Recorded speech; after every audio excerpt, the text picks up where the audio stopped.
Assalamualaikum warahmatullahi wabarakatuh. Selamat pagi. Alhamdulillah hari ini kita masih diberikan kesehatan, masih diberikan kesempatan untuk melanjutkan pembelajaran hari ini, yaitu pembelajaran kebutuhan dasar manusia. Di mana hari ini kita akan belajar kebutuhan dasar manusia, yaitu tentang materi istirahat dan materi tidur. Oke, sebelum kita lanjut atau masuk ke pembelajaran hari ini, seperti biasa, mari kita berdoa terlebih dahulu. Berdoa dipersilahkan. Oke, selesai. Terima kasih. Sekarang mari kita masuk ke materi hari ini, di mana tujuan pembelajaran hari ini, kebutuhan dasar manusia hari ini, tujuan pembelajarannya adalah supaya anak-anak memahami bagaimana kebutuhan tidur yang baik, kemudian bagaimana kebutuhan istirahat yang baik, serta teman-teman sekalian mengerti bagaimana gangguan-gangguan atau masalah yang sering terjadi pada saat kita sedang tidur ataupun istirahat. Sekarang mari kita langsung masuk ke materi kebutuhan dasar manusia, yaitu tidur dan istirahat pada kesempatan kali ini. Oke, jadi untuk slide pertama mari kita akan belajar bagaimana cara memenuhi kebutuhan tidur dan istirahat yang baik. Istirahat dan tidur adalah hal yang penting bagi kesehatan. Orang sakit ya, meskipun dia sedang dalam keadaan sakit, dia tetap membutuhkan istirahat dan tidur lebih banyak dari biasanya. Kesehatan terganggu, dan dalam kebutuhan tidur dan istirahat ada peran perawat dalam kebutuhan dasar manusia ini. Artinya, kita yang dalam keadaan sakit, tidak dalam keadaan sehat, lebih memenuhi kebutuhan tidur dan istirahatnya dengan durasi yang lebih banyak. Sementara, apa itu istirahat dan apa yang dimaksud dengan tidur? Istirahat adalah keadaan yang tenang, rileks tanpa tekanan emosional, bebas dari kegelisahan atau kita sebut dengan ansietas, bebas dari gangguan dan ketidaknyamanan. Istirahat tidak hanya mencakup sekedar diam dan tidur, tetapi dikatakan istirahat ketika kita juga bersantai, adanya perubahan aktivitas, menghilangkan segala tekanan atau masalah yang terjadi, kita jalan santai, kita sedang berjemur, sedang berolahraga seperti bermain tenis, menjernihkan pikiran, itu semuanya adalah contoh-contoh kegiatan istirahat.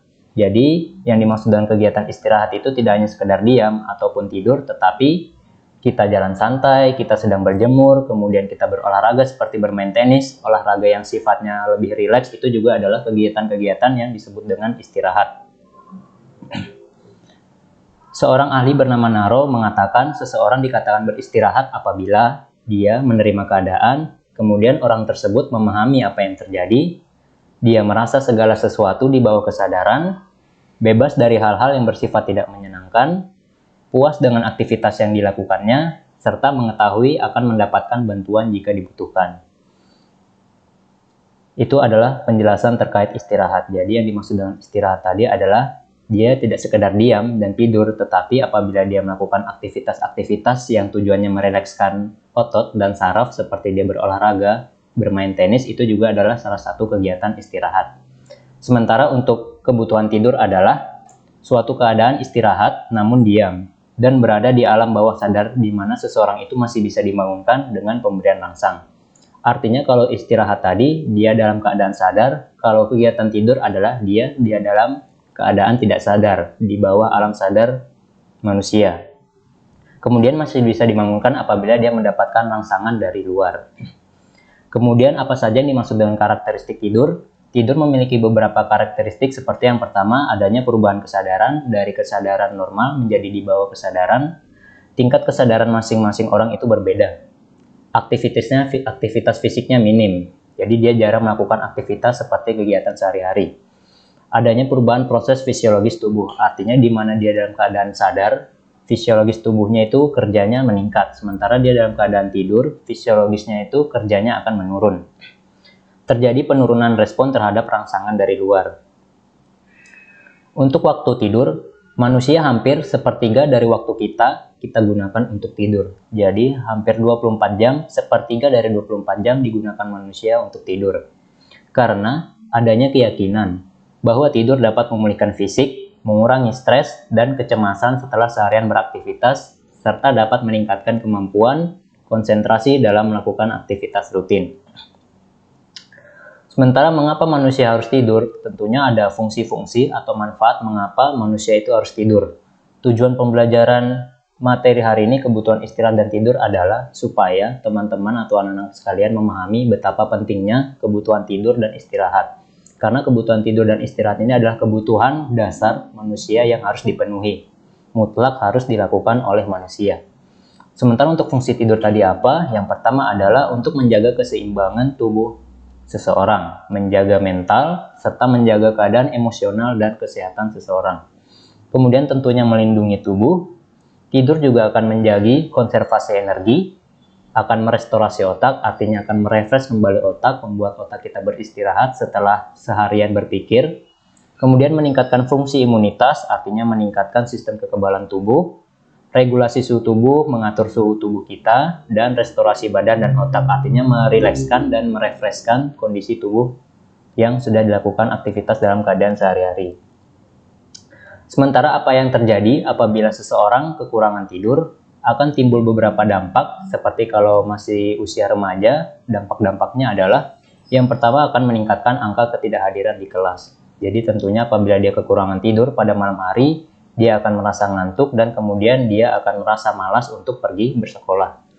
Yang kedua, mempengaruhi prestasi di sekolah. Apabila si anak bersikeras untuk pergi sekolah, tetapi dia akan mengantuk dan tidur di kelas, tentunya akan mempengaruhi nilai dan prestasi dia di sekolah.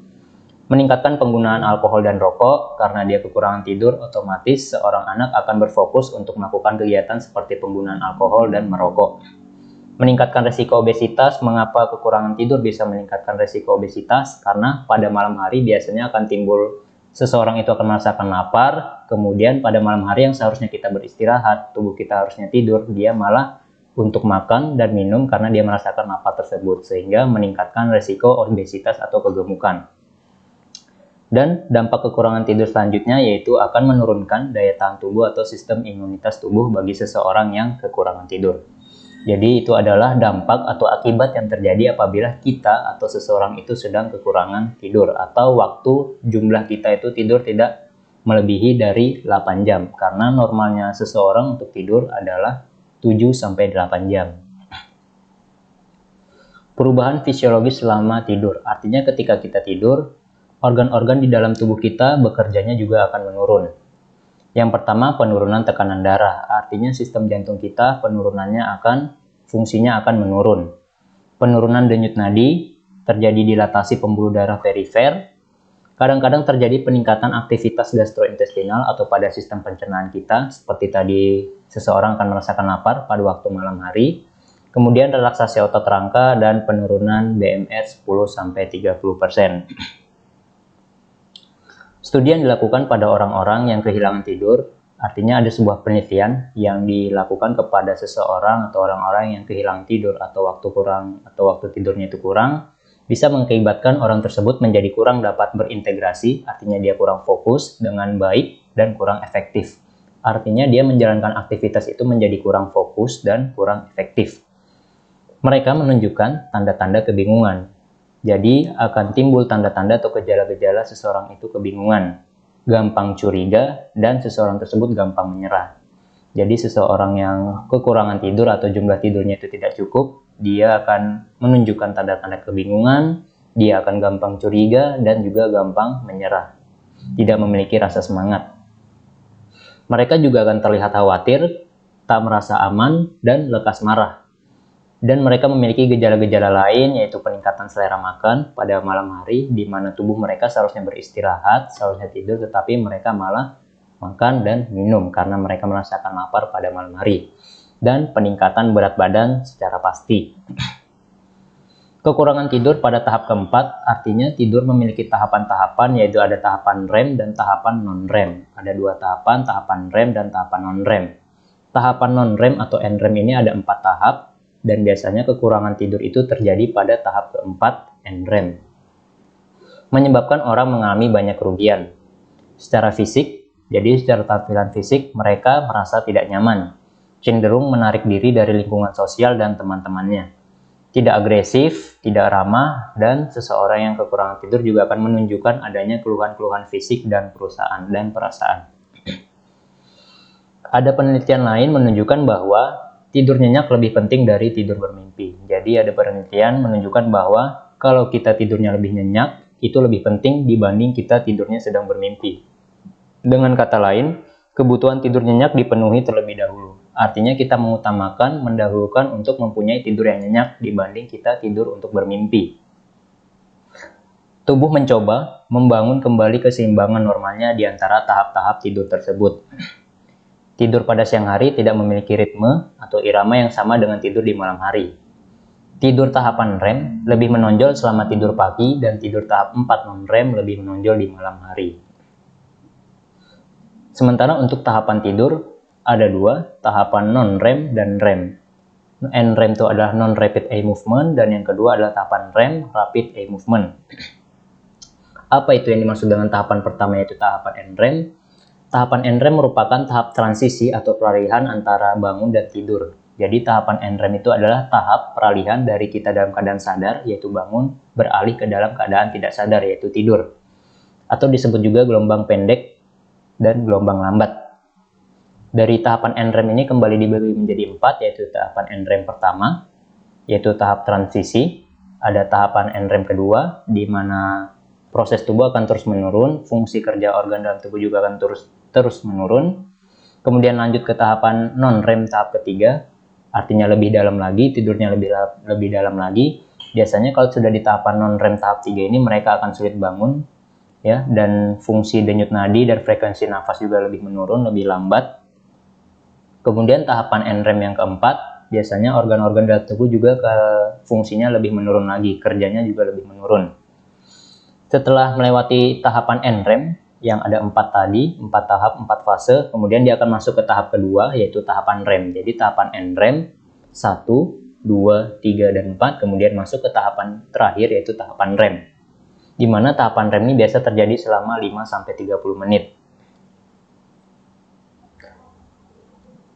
Tidur REM menenangkan Anda secara mental dan sangat penting untuk belajar dan menghafal. Jadi tidur REM ini adalah tahapan penting untuk seseorang karena akan meningkatkan secara mental dan sangat penting dalam kegiatan pembelajaran. Kemudian saya akan membahas terkait gangguan atau masalah yang terjadi karena seseorang itu kekurangan atau kelebihan tidur. Yang pertama ada yang namanya insomnia.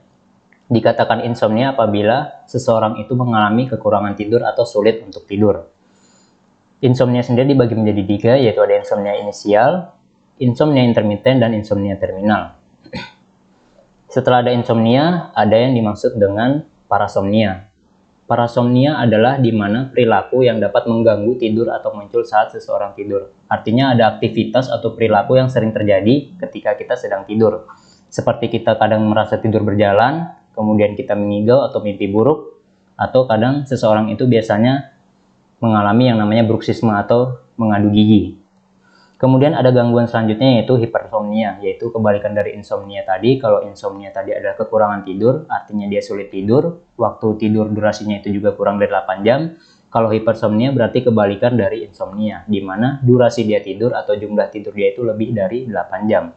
Artinya dia tidur pada malam hari dan dia juga tidur pada siang hari. Kemudian ada yang namanya narkolepsi. Yang artinya narkolepsi ini adalah di mana kadang seseorang ketika sedang beraktivitas pada siang hari, dia tiba-tiba merasakan rasa ngantuk atau bahkan tiba-tiba tertidur. Itu yang dimaksud dengan narkolepsi. Seperti contohnya ketika seseorang sedang mengemudi, dia bisa saja langsung dalam keadaan mengantuk dan tertidur. Itu berarti dia menandakan sedang mengalami masalah gangguan tidur, yaitu narkolepsi atau tidur tiba-tiba. Kemudian ada yang namanya sleep apnea, masalah tidur sleep apnea. Artinya dia sedang tidur tetapi dia dalam keadaan tidak bernafas. Biasanya bisa terjadi dari 9 detik sampai 10 detik. Ada jenis gangguan tidur yang lain, yaitu ada kadang seseorang mengalami tidur berjalan ya, atau sleepwalking. Ada juga seseorang yang kadang merasa sleep talking atau mengigau ya. Kemudian tadi ada gigi gemerutuk atau bruxisme dan neck terror. Kemudian ada beberapa faktor tentunya yang membuat seseorang itu menjadi kekurangan tidur atau bahkan kelebihan tidur. Ada faktor usia tentunya, faktor bayi, usia sekolah, usia remaja dan dewasa itu menjadi faktor tersendiri, di mana jumlah tidur masing-masing usia tentunya pasti berbeda, di mana kalau bayi pasti akan menghabisi waktu 24 jamnya untuk tidur. Sementara kalau anak usia sekolah jumlah tidurnya biasanya 10-12 jam. Kemudian kalau remaja 7-8 jam, kemudian dewasa 8-10 jam. Oke, dan yang terakhir saya akan menjelaskan latihan soal terkait kebutuhan tidur dan istirahat. Yang pertama ada di bawah ini adalah perilaku seseorang dikatakan sedang beristirahat, kecuali apa, dan keadaan istirahat namun diam dan berada di alam bawah sadar di mana seseorang itu masih bisa dibangunkan dengan pemberian rangsang itu pengertian dari apa. Dan yang ketiga, durasi normal manusia baik anak-anak maupun orang dewasa itu berapa jam. Dan soal keempat, ketidakmampuan untuk memenuhi kebutuhan tidur baik kuantitas maupun kualitas tidur itu pengertian dari apa. Dan yang terakhir adalah tidur berjalan, naik teror, mengigau itu adalah gangguan dari penyakit apa. Oke, jadi itu ya untuk materi kebutuhan dasar manusia hari ini. Kita sudah belajar tentang materi tidur dan istirahat. Jadi saya rasa cukup buat materi hari ini. Semoga ilmu yang saya sampaikan ini bermanfaat untuk anak-anak sekalian, bisa berguna untuk kehidupan anak-anak sekalian. Saya terima kasih. Oleh karena itu saya tutup untuk materi pembelajaran hari ini. Kita ketemu di waktu dan kesempatan yang lain. Terima kasih. Saya cukupkan. Assalamualaikum warahmatullahi wabarakatuh.